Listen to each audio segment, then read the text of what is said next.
Hello friends, income tax के cases की series में आज जो केस हम लोग डिस्कस करेंगे उस केस का नाम है Mohammad Ibrahim versus income tax officer. ये case 103 ITR tribunal page number 329 पर रिपोर्ट हुआ। मैटर चेन्नई आईटीएटी की ए बेंच ने डिसाइड किया और केस का जजमेंट 15 फरवरी 2023 को आया। ये केस सेक्शन 54 की एग्जम्पशन को लेकर के है। सेक्शन 54 बेसिकली एक ऐसी एग्जम्पशन के बारे में कहता है जो exemption SSC long term capital asset के लिए लेना चाहता है। और ये लॉन्ग टर्म कैपिटल एसेट यदि एसएससी ने कोई अपनी रेजिडेंशियल हाउस बेचा है और उस रेजिडेंशियल हाउस पर एसएससी को कोई लॉन्ग टर्म कैपिटल गेन होता है तो एसएससी किसी दूसरे रेजिडेंशियल प्रॉपर्टी में पैसा लगा करके इस एग्जम्पशन को क्लेम कर सकता है।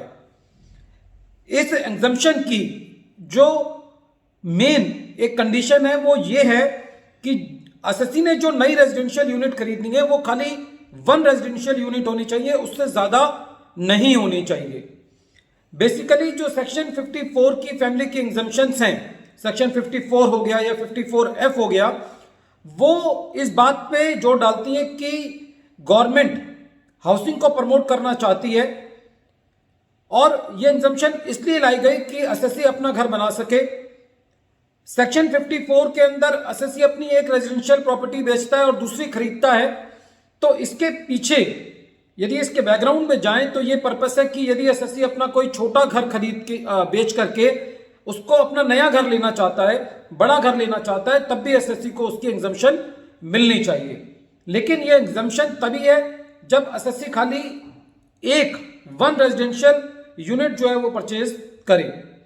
इस केस के अंदर एसएससी ने 3rd और 4th फ्लोर परचेज किया था और एसएससी ने दोनों फ्लोरों की एग्जम्पशन क्लेम करी।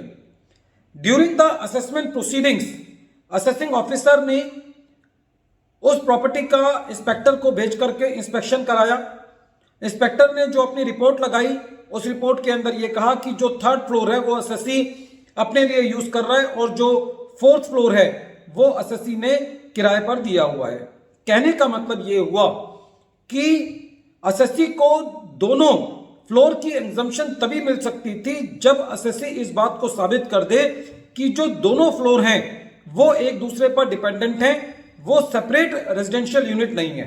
उदाहरण के तौर पर यदि ये दोनों फ्लोर फॉर एग्जांपल डुप्लेक्स होते, दोनों के अंदर एक ही किचन होता, दोनों का एक ही रास्ता होता, दोनों का एक ही बिजली का बिल आ रहा होता, तो ऐसी परिस्थिति में कहा जा सकता है कि वो 1 रेजिडेंशियल यूनिट है।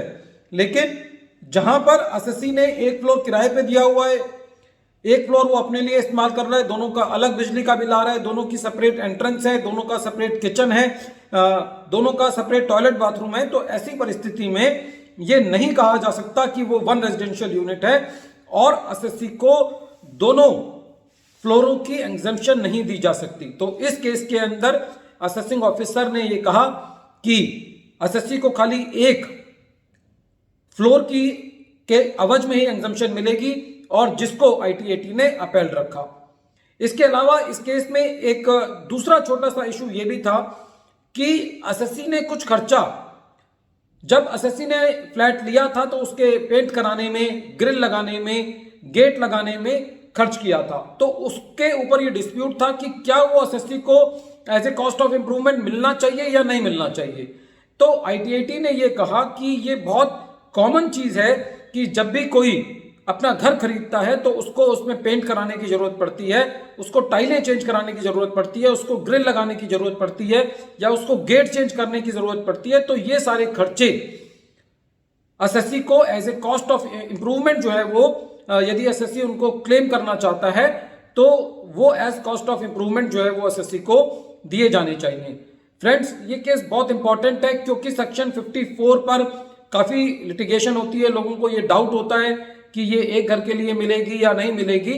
तो जो मोटे तौर पे सेक्शन 54 और 54F में फर्क है वो ये है कि सेक्शन 54 के अंदर एसएससी को जो एग्जम्पशन मिलती है, यदि एसएससी अपना कैपिटल गेन इन्वेस्ट कर देता है तब उसको एग्जम्पशन मिलती है, लेकिन 54F जो है उसके अंदर एसएससी को अपनी पूरी कंसिडरेशन जो है वो इन्वेस्ट करनी होती है, तब उसको प्रोपोर्शनेट एग्जम्पशन मिलती है।